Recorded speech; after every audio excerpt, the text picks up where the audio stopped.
You ever wonder why a certain singer's voice appeals to you? Tom and I do all the time. So, in this episode, we're going to talk about those unique voices that have always appealed to us. Welcome to Third Song In with Chris Derrickson and Tom Polachek.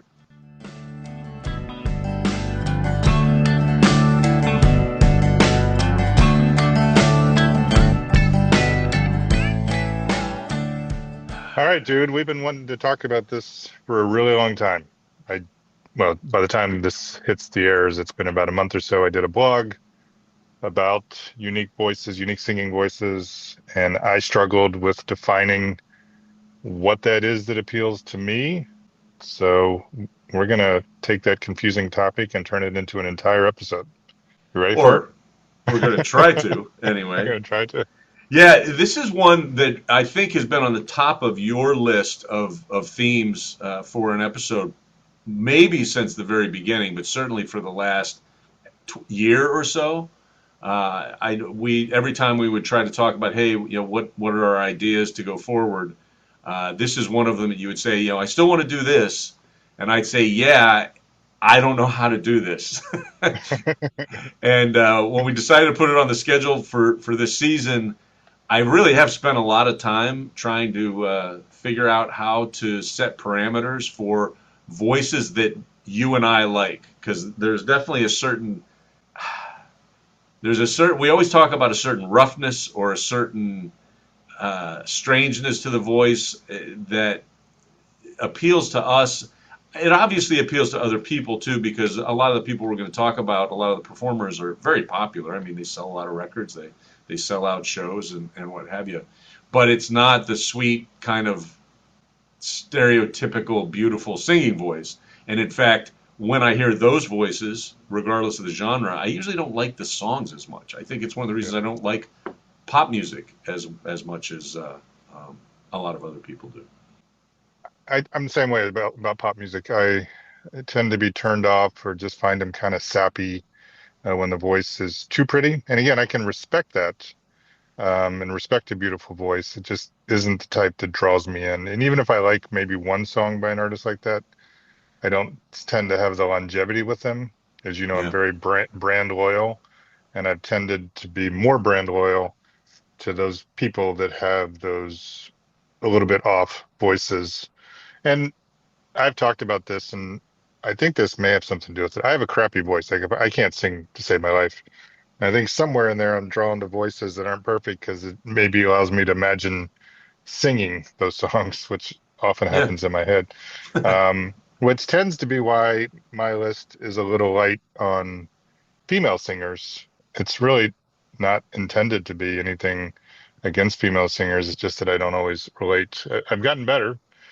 And just so folks know, these last couple seasons, Tom and I have had the focus of top five. And we were going to do a top five episode here, but we felt that was a little too constraining. So we're going to go back to something we did before, which is we're going to do a draft. Yep. So Tom and I are going to draft our favorite unique voices. But before we get there, we're going to talk a little bit more about some of the parameters for what that draft is going to look like. Yeah, so again, really hard to narrow down. And every time we would talk about this as a theme, I'd start to jot down some names, or I'd try to prepare a list or some kind of preliminary list. And the first list I came up with had like 50 names on it. It just, if you go back, because you can go back to old blues singers like Howlin' Wolf. You can certainly go back to Bob Dylan, who may be the epitome of the rough, weird voice that still sold a lot of records. And if you start there and go forward, then it's 100, it's 200, it's 300, people that could at least make your initial list on that. And then to come down with a favorites list, even trying to get to, 5 or 10 people becomes impossible. So there are a couple things that I did to try to narrow down my own list. And the thing I came up with that really helped me, frankly, just get rid of a lot of people who I love to listen to, but didn't know how to put together, was I decided to only choose artists who were my age or younger. And Hmm. that allowed me to cut off Dylan. It allowed me to cut off guys like Howlin' Wolf or Sonny Terry or old blues guys. It also, there are a lot of people that I love to listen to that we've talked about tons on the podcast, like John Hyatt, for example, or Lyle Lovett or Steve Earle, who they'd have to be somewhere on this list. But then it doesn't let me talk about some of the newer artists, newer singers that I've been listening to over the last 5 or 10 years. So that was my primary cutoff, was to say they had to be my age or younger. And that helped a bit, but it turns out I still have a list of over 20 people to pick from. Yeah, I wasn't quite that meticulous. There's probably an artist or two here that are older than me, but if we wait long enough, record in a couple more years, it won't be many more artists Yeah, older than us. if they're older than us, they may be on oxygen right now. So that's I originally I thought about, hey, only people who have released albums since 2020. I was trying to figure out a way to cut it off time wise that would just allow me to talk about newer singers. And even then, John Hyatt has an album that came out after 2020. In fact, I think it was 2020. Lyle Lovett does. I didn't particularly like that album of his. And we've talked so much about those guys that I decided to try to find some other way to exclude them, even though I still listen to them all the time, and they deserve to be on, on a Mount Rushmore of singers somewhere.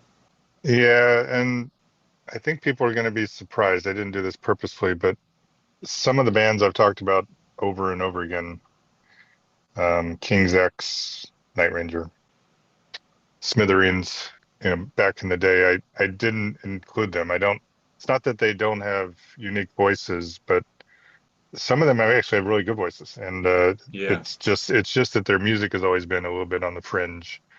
I mean, the lead singers for King's X both have awesome voices. In fact, that's one of the things you hear a lot about is how their ability to harmonize, and that I love, and I love the heavy sound behind it. But it didn't have that uniqueness that I think you and I are trying to capture here. So, and we'll probably detail this a little bit more as we go through, because we're going to have a pretty lengthy draft.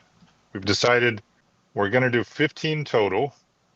Whoever wins the flip of the coin, and it's funny because I always let Tom do this, having no idea if he's honest about it. well, But you have you know, some idea. that's some idea. I have a 50-50 chance to know if you're honest or not. And then whoever goes first will get 7 picks, and whoever goes second will have 8. Very complicated, but 15 seems like a good number. We'll see if we stick to that. So Yeah, yeah, maybe 15, 16, whatever it 16, takes. 17. I have pre-flipped a coin.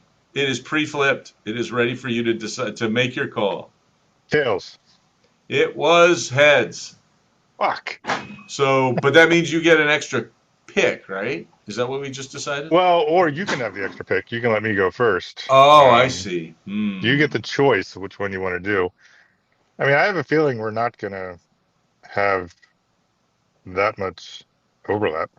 Yeah, I'm interested only because you texted me last night with a threat to choose somebody first, and I immediately started thinking, "Fucking Chris is playing mind games with me. He wants me to pick him, so I don't pick the other guy or some other guy." So I am actually going to defer because I want more picks, and Okay, that's fair. I will I will defer. So the first pick of, I don't even know what to call this. Like, I can't figure out what to title this episode. I can't figure out what we're trying to draft here exactly. We've got to come up with a name for what we're trying to describe here. Uniquely something. All right. Uniquely something. I think that might be the title right there. These are Uh, voices, man. These are the voices that we love to listen to over and over again. Again, that's kind of long for a title for a podcast episode, but you're going to pick well, the very first one.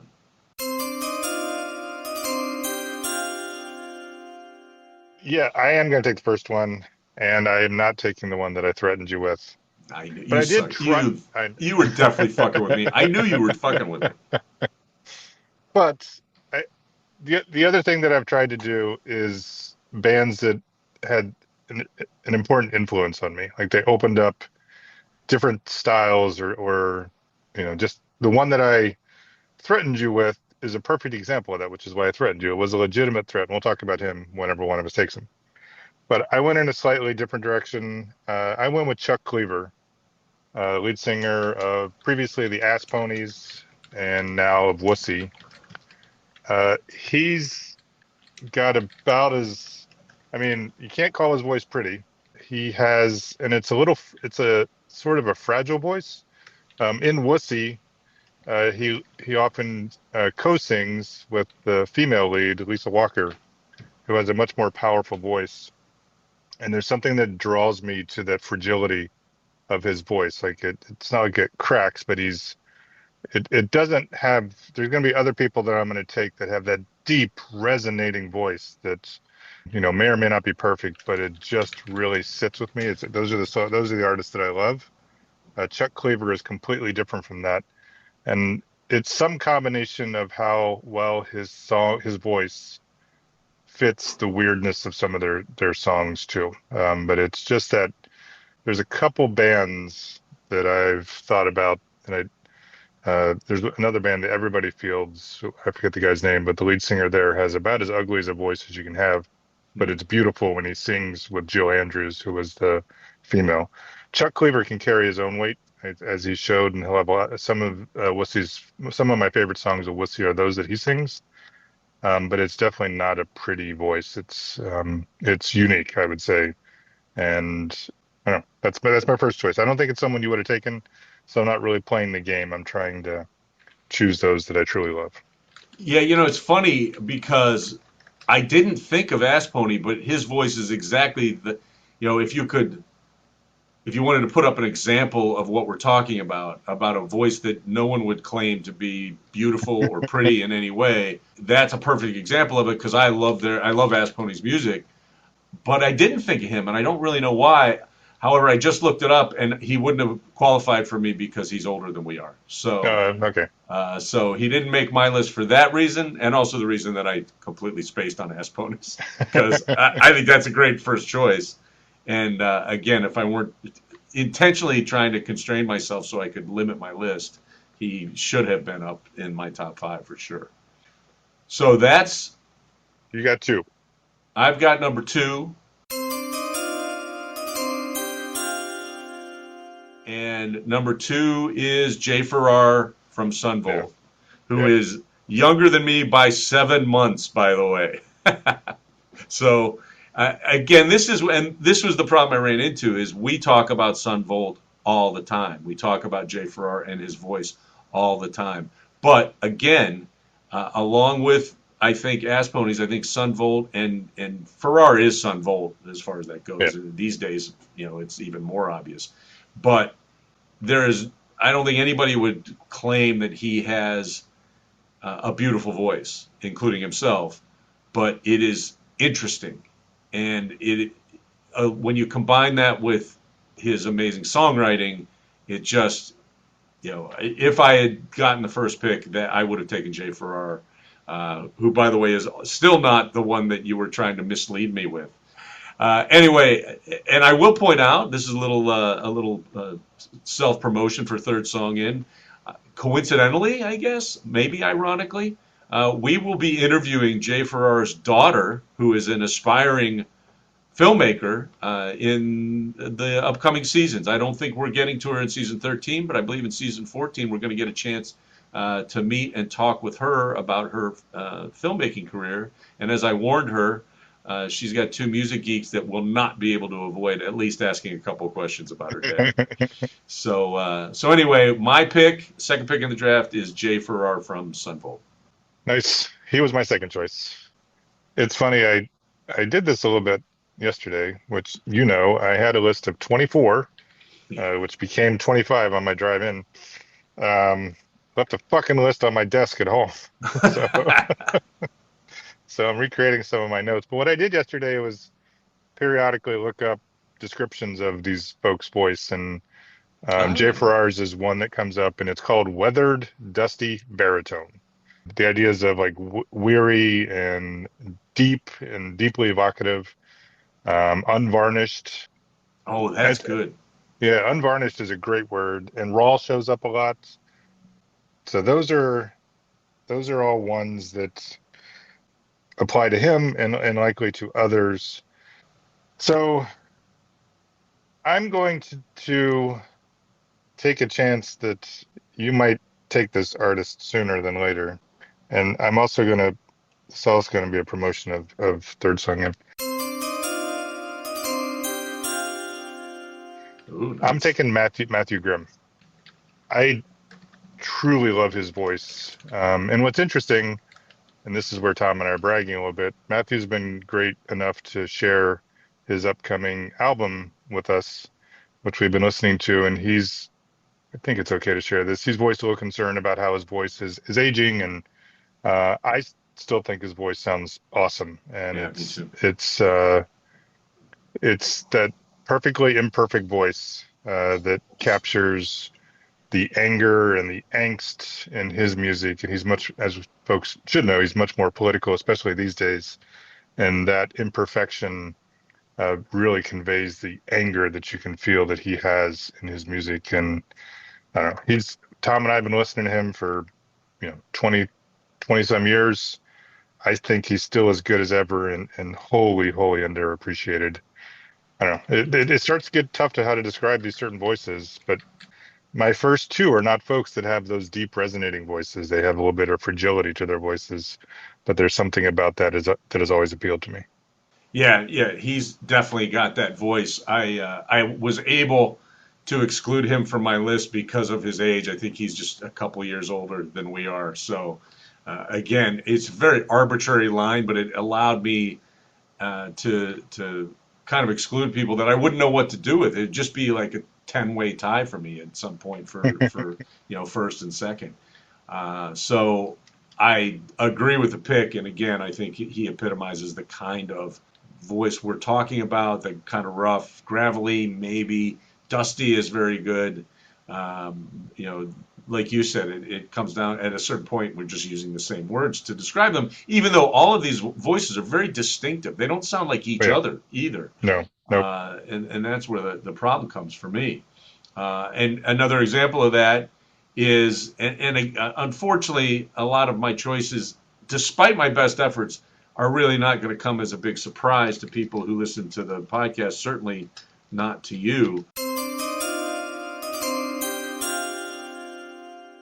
But my pick for the fourth pick of the draft is Ben Nichols, the lead singer of Lucero. I he could have been my first pick, my second pick. Those guys, just all of these singers, just they grab you. They make. I think part of what we overlook, or when I talk about it, I overlook, is also the fact that these guys are also writing their own songs, Yeah, and the emotion they put into the songs, combined with their unusual voices, just that's why you listen to the songs over and over. And I listen to Lucero, as everybody knows by this time, all the time. But he also has a couple solo albums, and his voice really comes through on those because those solo albums tend to they're not kind of rock band songs. So it gives his voice an opportunity, I think, to shine even a little bit more. And yeah, he's he's so cool to listen to. yeah.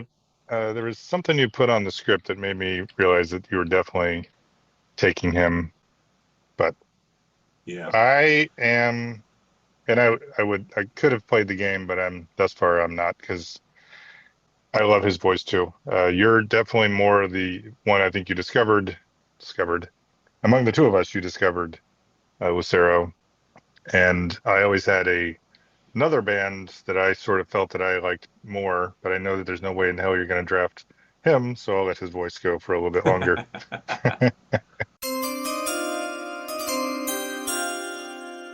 This may be the last one who's definitely older, but I I was trying to think about bands that stuck with me for years and years, and truly unique.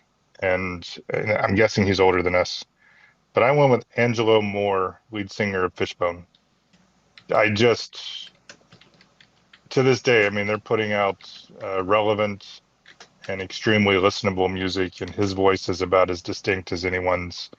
Going all the way back to our favorite movie that they I think were sort of discovered in.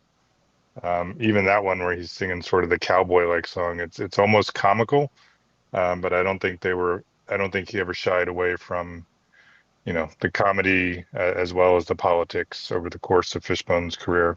He is I actually just barely older than us, by the way, Okay. So like a so far year. I've broken your rule with every single one Yeah, of my well, picks. which is fair since I didn't tell you my rule before we decided to talk about this. So. Yep. All All right. right. You're up with number three. This becomes now it's a little dicey for me, but I am going to go with your misdirection play. I'm going to pick Brett Best from Slobberbone.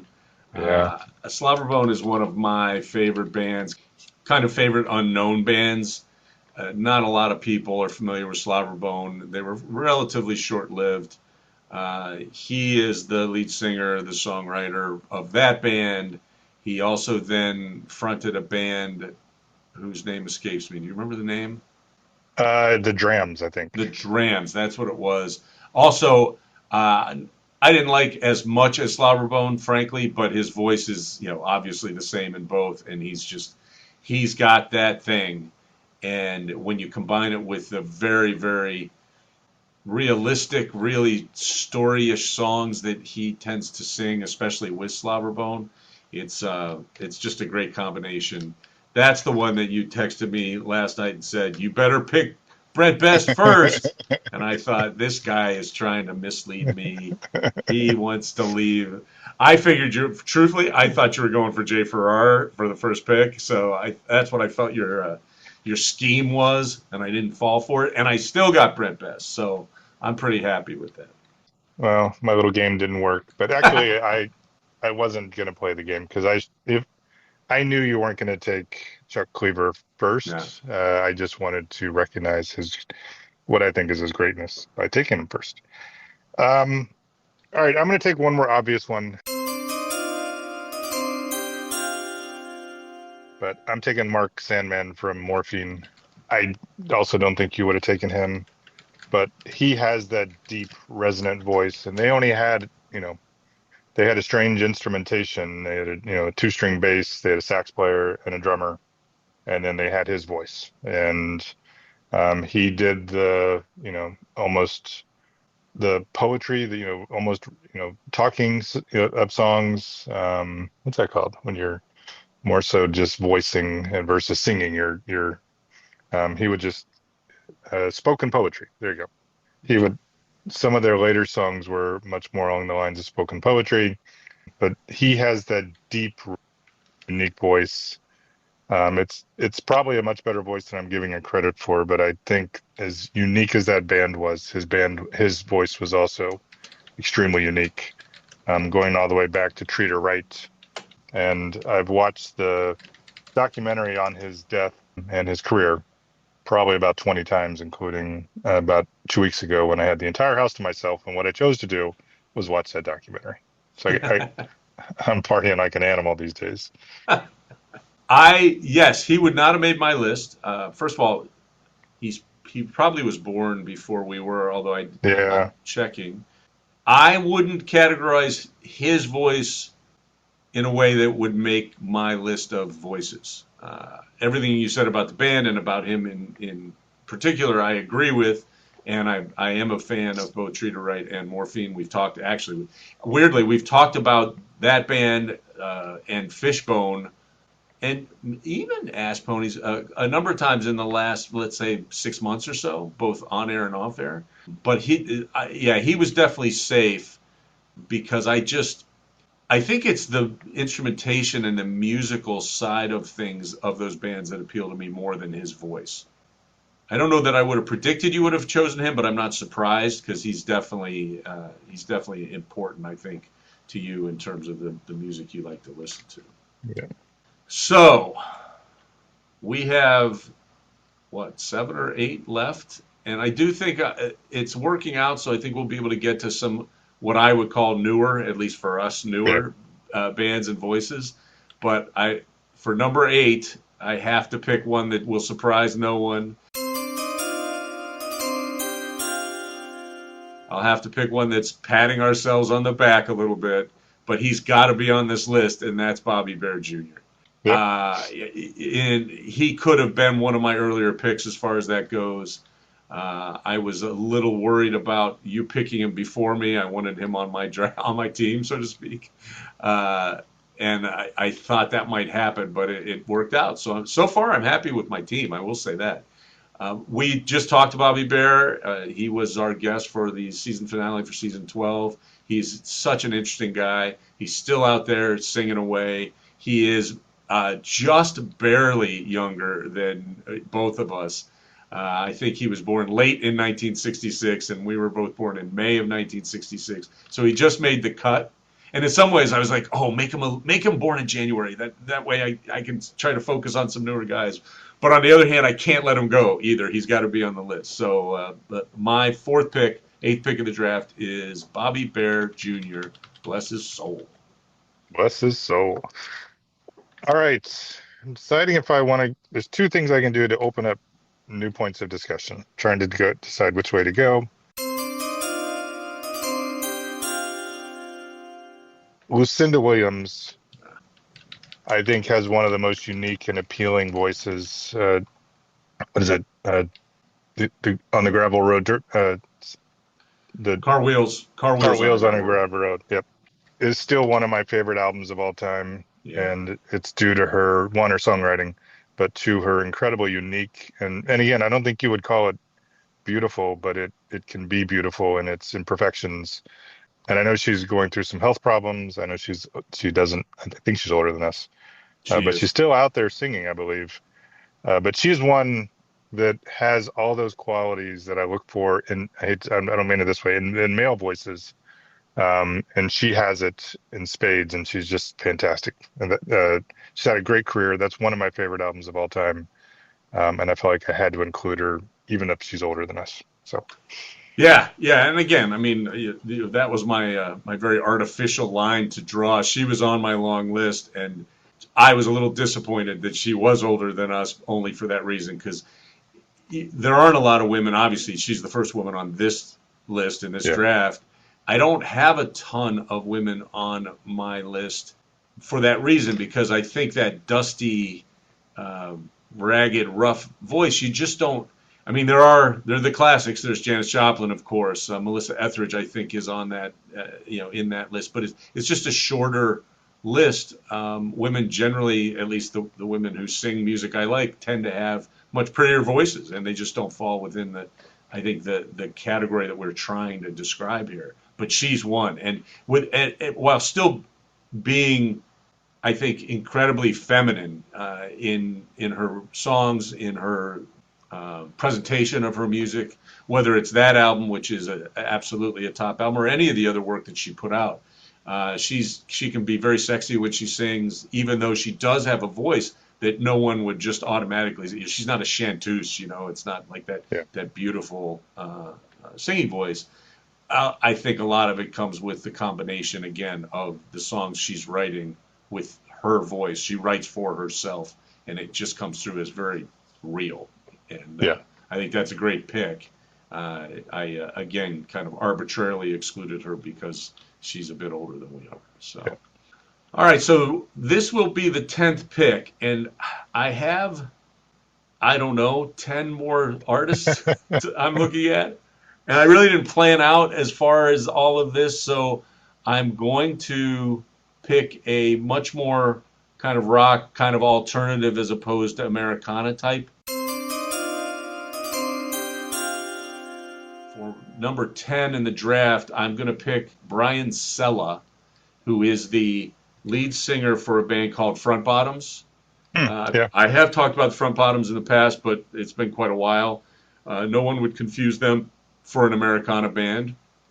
Much, much younger than we are.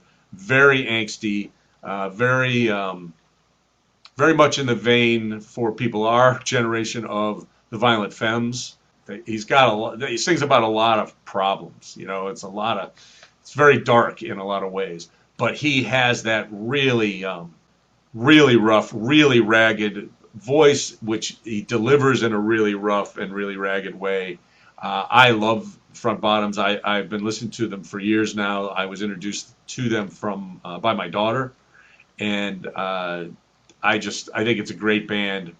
And I'm truthfully, I don't think I'm not sure if they're still putting out new music, but he's got that voice, and he's got, if he ever goes on a solo career, I could see him kind of easing into the Americana countryish side just because he has that kind of delivery. But I recommend that as them as a band and his voice for all the reasons we've talked about. Very good. I just realized I only have two more picks left, and I got a big ass list too. Yeah. I'm going with one. I'm going to veer far back into the truly unique voices.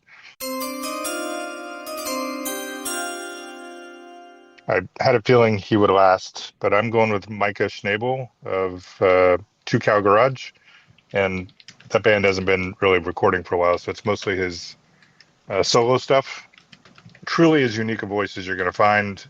I think at times with his, so again, you look it up, and it says that his voice is known for the distinct gravelly howl and dramatic spoken song delivery, which I I like more when he sings. I liked a little bit more Yeah. when he was with Two Cow Garage.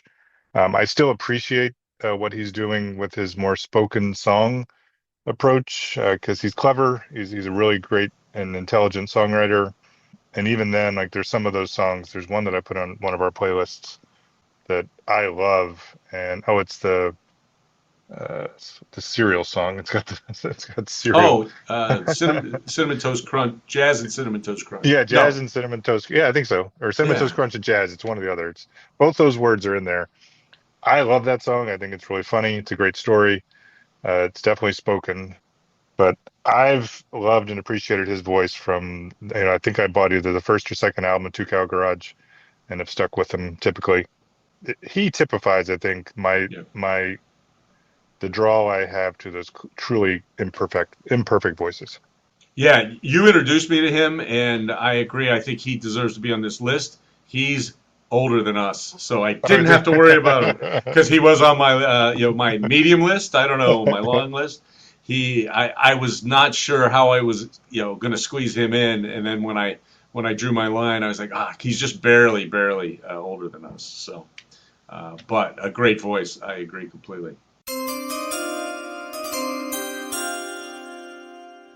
So my pick for number 12 in the draft, I feel like, or I felt like, would go a little earlier. I felt like you might take him. This is another band and artist that you introduced me to, and that's BJ Barham from American Mhm. Aquarium. Yeah, I just saw him live a few months ago, talked about that. I think wrote a blog about it. We've had a lot of conversations. He's got it, and he's got the voice. He writes really powerful, very detailed, very well lived songs, and his voice is perfect for those. And yeah. I actually thought about taking him before Brian Sella because I thought, right around this range, I was afraid you might snake him from me. So again, I'm pretty happy with my team so far. It's a good team. Plus, you'll have one more than me, so I can't cover them all on a play. All right, I think I'm going. We can get into our other choices after we finish the draft. So I'll just go straight to my seventh and final pick.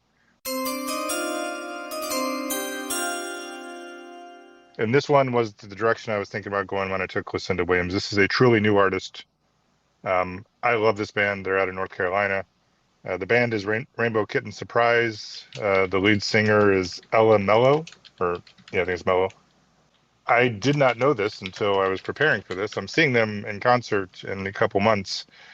She came out as transgender in 2022 and has one of the most unique. It's not a voice that usually appeals to me, I don't think. It's I don't know what else to say. Maybe just the band itself versus her voice, but it's almost very hippie. I mean, she's just got that unique like 100. I think it's called 100 Summers. I just love that song. I can't stop listening to it. And you can go back to earlier albums. Their stuff is as catchy as can be, and her voice is as unique as anyone's out there. They are becoming more popular, probably to the point where I'll have to stop liking them soon. But I feel like she had to be on the list. Yeah, that's a surprise choice, but I don't disagree, and I really do like that band. And I feel that you and I are both at the end of this draft trying to sneak in maybe some more contemporary artists, people that are that aren't their best music might not be 20 years ago, because in some Yeah. cases, some of our guys or some of the people we picked here are just that. And along those lines, my 14th pick, or the 14th pick of the draft, is going to be MJ Lenderman, Oh yeah. who is, I think, very new, at least in my mind. He snuck into I think he won an Eggie last year, or at least was in our top 5 songs of the year list, my top 5 songs of the year list. I think he's got a really cool, interesting voice. These days, Americana, I think the umbrella of what's considered to be Americana has opened really, really wide. So technically, he might be under that umbrella at this point. But he's definitely got his own style, and he's definitely got a very interesting voice for a guy who I think is a relatively young. And And then take your extra pick, asshole. I get an extra pick because I deferred, and my extra pick is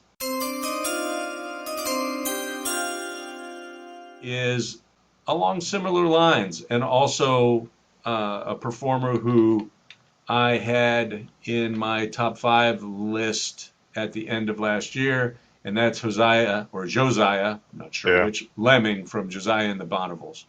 I just cool, cool, cool voice, cool songs, great songwriting. Really, really have been listening to a lot of Josiah and the Bonnevilles over the last 2 years, and he seems to be sneaking out singles here and there. Hopefully, with another album coming, he he he clears the bar, makes it as the 15th choice in our voice draft. Nice. I'm gonna quickly run through the ones that didn't quite make my list. The shocking one is Willie Vaughton from Richmond Yeah. Fontaine. I had others who have sort of that monotone delivery and great songwriters. A newer singer, and his voice is probably way more perfect than I give him credit for, but I love the voices where they sound older than they are. But Picos and the Rooftops, his name is Picos Hurley. I think he's like in his 20s and he sounds like he's 60 years. He's got such a deep resonating voice. I will listen to anything that they write. Luckily, they write really good songs. And then one other one that I'll hit, well, two other ones, sorry. Pete Bernhard, who's the lead singer of Devil Makes Three, which is a bluegrass punk band. He's got that very bluegrassy band, which has a highness and a hollowness that I don't always appreciate. Mm-hmm. But he has just a very unique delivery. His solo stuff's great. And then the other one, which is a higher voice I'm not usually drawn to, is I think his name is Niles Edenloff. He's the lead singer of Rural Alberta Advantage, which Oh is a yeah. great Canadian band. He has a much more higher pitched voice than I'm usually drawn to, but I just love it's almost a droning voice, which I know sometimes turns you off. But and there's others on here. I won't pull a Tom and go over my entire list, but I Well, that's could. good because I'm planning to pull a Tom. I I'm not even going to go into the list of people that I have listed as too old because that's like 30 artists. But the possible draft choices I had that we didn't get to, and I'm going to pull a couple others. There was a second page that I wasn't looking at, but I didn't pick Todd Snyder. I love Todd Snyder. I Yeah. talk about Todd Snyder all the time. That's why I didn't draft him. Arlo McKinley is similar. I came close. John McCauley is the lead singer of Deer Tick. Oh yeah. He has that voice. I'm questioning whether I should have thrown him in there, maybe in one of the later picks, because I really like that band. They just came out with a brand new album that I really really like, and they've changed their sound slightly. It's a little more produced, which I usually don't like, but I do like in this case. But his voice is the same and is really rough and really ragged and really interesting. I didn't pick Mike Doty. Love Mike Doty. I didn't pick Zach Bryan because he doesn't need my help. Uh, Yeah. Shane Riley, who I just saw play with his father Ike, he shares the songwriting and the singing duties with Ike. We talked about that quite a bit when we interviewed Ike Riley on the show. Shane has a voice that's very different than his dad's. His dad's is also really, really interesting. But Shane has a little kind of Dylan-esque, like a young Dylan sound to him. And I thought, well, that's a way to choose Bob Dylan without choosing Bob Dylan. But he didn't quite make it to that. I do recommend Blind and Surrounded. That's their new album. It's really awesome. And I think his voice is he's going to be on this list, soon enough, in my opinion. And there was a band called Modern Baseball that I really like. They're in a lot of ways to me they're kind of the same from the same roots as Front Bottoms. They share lead singers, guys who I had to look up their names, but Bren Lukens and Jake Ewald. Modern Baseball is another one of those real angsty kind of from uh, from the roots of Violent Femmes type of bands, and they're a lot of fun to listen to, and those guys' voices are really cool too. So anyway, and then there's like another 50, but I won't go into that right now. All right, I'm going to give one more that I didn't include just to show that I was thinking back to my roots. Mark Storace, lead singer of Crocus. Um, I loved they his voice has got it's called high pitched and raunchy, but he had that gravelly sound that I don't think their band was overly great. I just loved his voice. And there was a lot of bad, I shouldn't say bad voice. There's a lot of like, perfect voices in those bad hair metal bands, and his was not one of them. And I think that's why I liked him so much. Yeah, we tended to obviously we didn't have a lot of female voices for the reasons Yeah, we talked about. We didn't really hit any metal or any subgenre of metal. We stayed away from hip hop and rap, even though there are some voices like I thought about Mos Def, for example. I yeah. think he's got a really kind of cool and very distinctive voice, particularly in rap. No Name is a female rap artist who I talked about a couple episodes ago in a different context. But rap doesn't really it wasn't it just opened it up way too much for me, and I'm also not as familiar with the genre to be able to start picking people out. So there's just so many great singers out there. And now I'm just wondering who I left off my list, which Exactly. is at home. So, Which, um, by the way, is a good segue into asking our listeners to email us with yes. your comments and disagreements with our top 15 draft of voices. I'd love to hear what your thoughts are about that, whether you disagree or agree with us. Give us your list, give us your 15 or your 5 or whatever it might be. You can email us at thirdsongin@gmail.com. All right. As much fun as that was, we should probably go on to the next segment, which is post facto. It's a mistake. It's a mistake. Yep, post facto is an opportunity for us to correct mistakes in prior episodes, which happens, pretty often for me. And I wanted to specifically correct an error I made in our Bobby Bear Jr. interview. In that episode, you and I were discussing Martin Zeller and Gear Daddies, and not apparently, I went back and listened to it. I said they were from Wisconsin, from Milwaukee, and I was wrong, and I know that that's not true because they're from Minneapolis. But thanks to a listener, Brian, for pointing that out. He's a friend of mine, and he didn't email us, but he did text me and tell me I was a dumbass. So, in the spirit of Jope, I feel like I need to point out that he was correct. I was wrong. I believe Brian has listened to roughly 3 episodes in the history of our podcast over the last couple of years, and he's never failed to point out a mistake I made in that particular episode. So, and he's right. Martin Zeller and Gear Daddies were from Minneapolis, not from Wisconsin. That's pretty funny because he's only listened to 3 episodes and he's already tagged you as a dumbass. Yeah, well, he's known me for about 25 years. He tagged me as a Okay. dumbass a long time ago. All right. The other thing we were going to briefly talk about is the new movie Supergirl. I don't get to go to a lot of movies, especially newer ones. I'm going to start because there's now a Tuesday night special at the local theater where tickets are half price. That's how I went to go see Supergirl, and I loved it. Did I thought it was you? great. Yeah, I liked it a lot. Um, Awesome. Awesome. I like, I love the actress. I thought she was perfect for the role. I don't know enough. I don't know a lot I know the Superman story, the backstory, all that stuff. I wasn't as familiar with the Supergirl. So assuming that's true and how she stayed on Krypton later and then came to Earth, that was a cool backstory that I wasn't aware of. I was a little surprised, but enjoyed it. My wife not as much. That it was almost all out in space.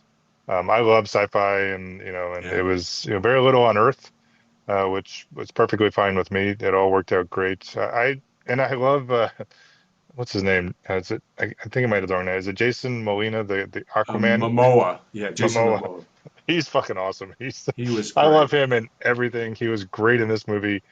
And he almost stole, every scene he was in, but the lead actress, I thought was great. She's not classically beautiful, but as the show goes on, there's just something about her beauty that comes through and her strength. I just thought I thought she was perfectly cast for the role. So I really enjoyed it. Yeah, that's good. I was really curious how you were going to feel about it because you're not really a superhero movie guy, or at least not to the extent that I am. I had talked about that movie in a staff pick where I was actually recommending the graphic novel that it was based on, Right. a book written by Tom King. And I thought it was relatively true to that graphic novel, although the character of Lobo, Jason Momoa's character, is not in the graphic novel. They put that in, I think, because of the DC, cinematic universe type of stuff. But I agree with you. He was awesome, and I felt like it helped for the film. It certainly added to the action side of the film. They cast him as Aquaman. He did a couple movies as Aquaman years ago, and I thought he was miscast. I didn't really Mm. think those were very good. I love this movie as well. I thought, it's a short movie, relative to films that come out these days. It was, I don't know, hour 40 or hour 45, something like that. I think that was helpful because there was a lot of action and there was a very clear cut beginning, middle, and end to it. But as you pointed out, she's a very strong character, and it was, as is the graphic novel, a very female centric story. But I'm glad that you liked it because I loved it. I really did enjoy it. I liked it actually better than the Superman movie, which came out a year or so ago. That character, he's got a little bit of a cameo in this film. Yeah. But I thought this one was better. I thought it was more fun, and I thought, as you said, I think her name is Millie Alcock, is the actress, and I thought she was really great. Yeah, I agree. And I'm going to go back and watch the Superman one that preceded it with this new actor. And I I enjoy when they do a good job of the new origin stories. And I thought this was a great origin story. And I didn't realize I read this fact because after I do something, Google sends me all kinds of stories about shit that I just did. It's the first time in more than 40 years that Superman and Supergirl have been on the screen at the same time. Ah, Uh, really? in a movie. Yeah. So thought that was cool. Uh, that's interesting. Yeah, you'll have to post facto the Superman movie and let me know what you think about that. I will do that.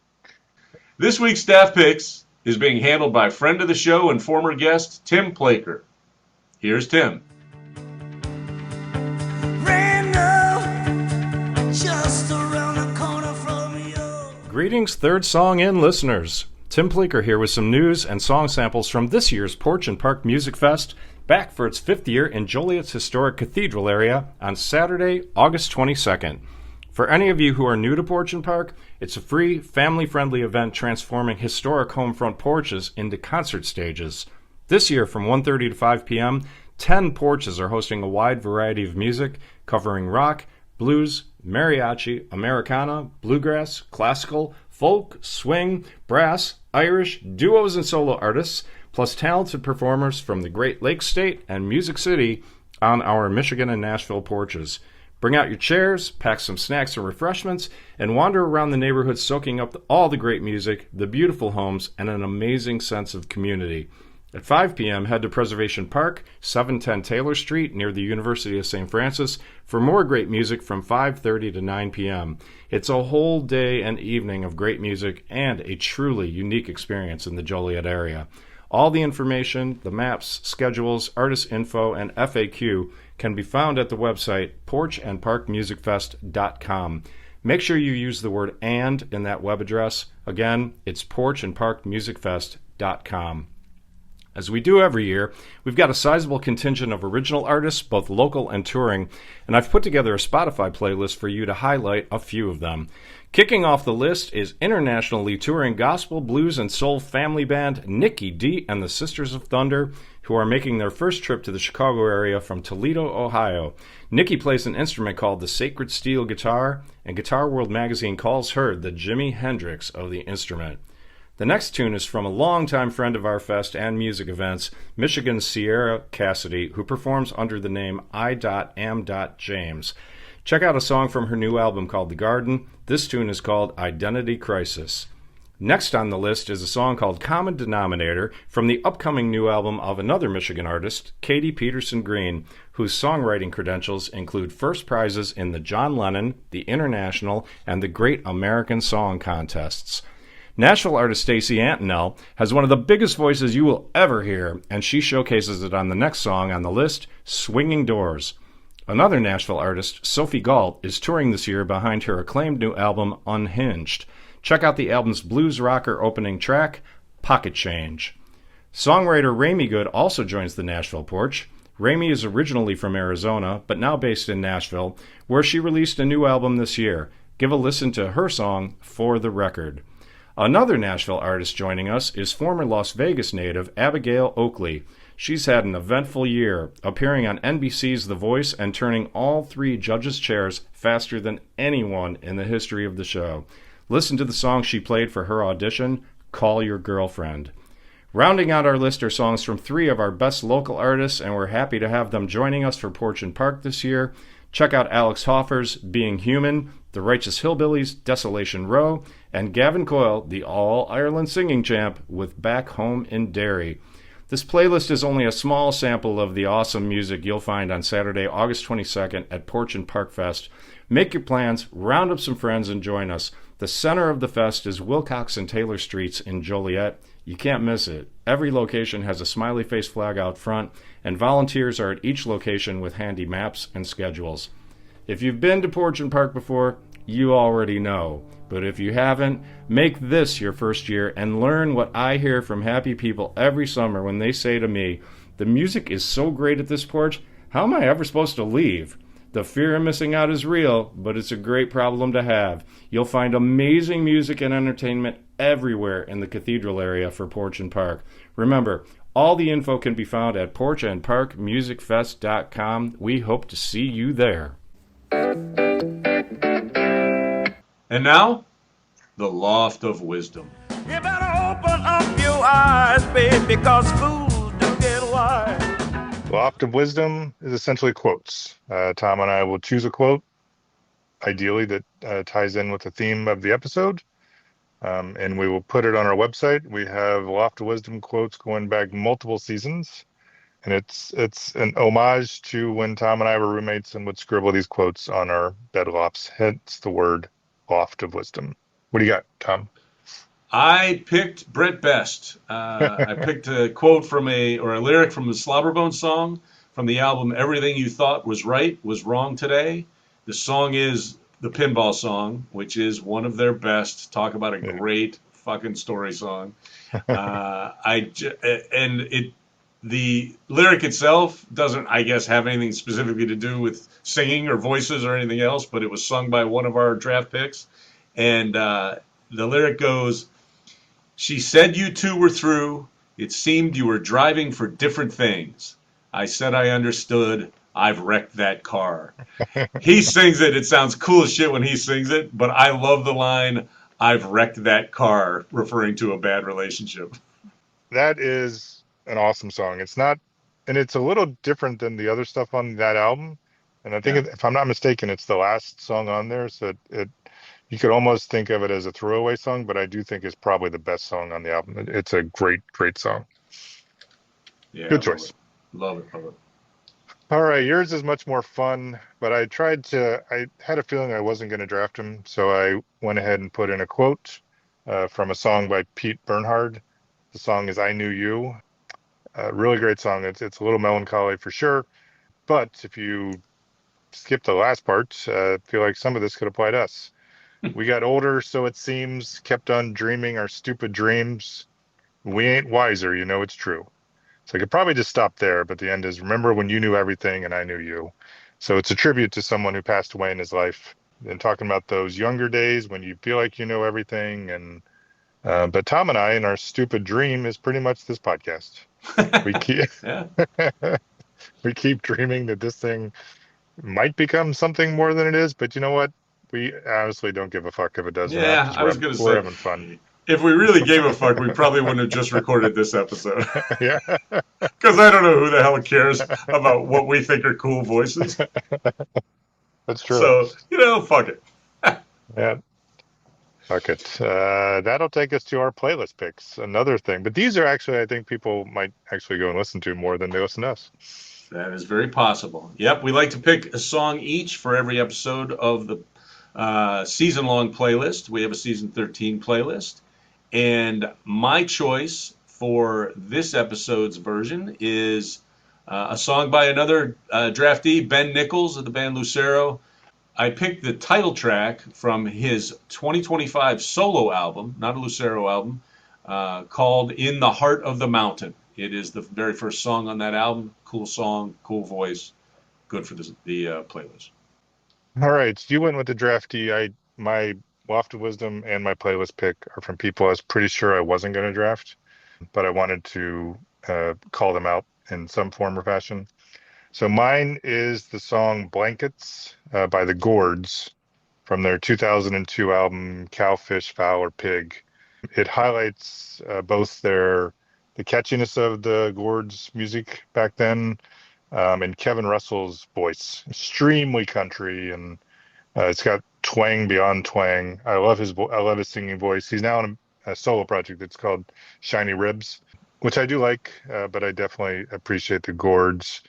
I mean, I could have done his cover of Gin and Juice, which I think is awesome. It's one of the, if you may have heard of Snoop. I think he does TV or something these days. Um, but a great version of that song, but I decided to go with an original. So Blankets will be on the season 13 playlist, and this playlist is, and all the other ones, including our special guest playlists, are on all the streaming services. Just search for Third Song In. If you're having trouble finding them, especially on Spotify, just look for T. Polachek. Third Song In is recorded in Chapel Hill, North Carolina, and Joliet, Illinois. Email us your questions, your comments, your suggestions for future themes or guests, and tell us what you think about the voices we discussed today at thirdsongin@gmail.com. And if you check out our website, thirdsonginpodcast.com, you can also message us through the website. All kinds of stuff on there. There'll be an episode spotlight to highlight what was just discussed in the episode, in the most recent episode. We have links to our blog. We have all the staff picks and everything else we're adding to that website almost daily. So thirdsonginpodcast.com. Check it out. Follow us, rate and review us wherever you listen to your podcasts. Written reviews apparently help us and get us out there to new listeners. What really helps is stars. Give us your stars. We need all of the fucking stars, and time is running out. That's all I can say. We'd also ask you to check them out first and then share our playlists. As I said, they're on all the streaming services. We're putting out some good stuff on the playlists. You may not always love the topics of our podcast. Tom pointed out this one may not be super popular, but I think the playlist picks and what we pull together on those playlists are worth sharing. You can also find us on social media. Search for Third Song In on Facebook, Instagram, and Blue Sky. Substack's another way to get at our stuff. We have our blogs on Substack. You can subscribe to Third Song In on Substack. If you do that on Friday mornings, you'll get the latest blog right in your inbox. And again, I think we're putting out some quality stuff there.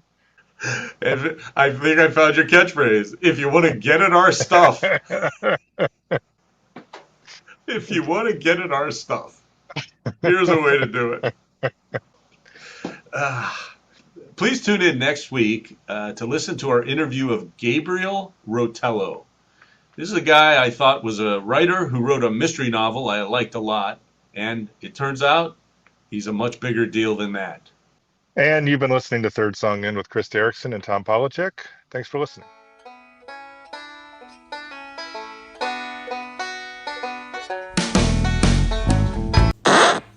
All right, well, I don't know how that's going to go. I felt awkward and stupid, but what's new? I thought it was us. I mean, that's what we do. I thought you were awkward and stupid.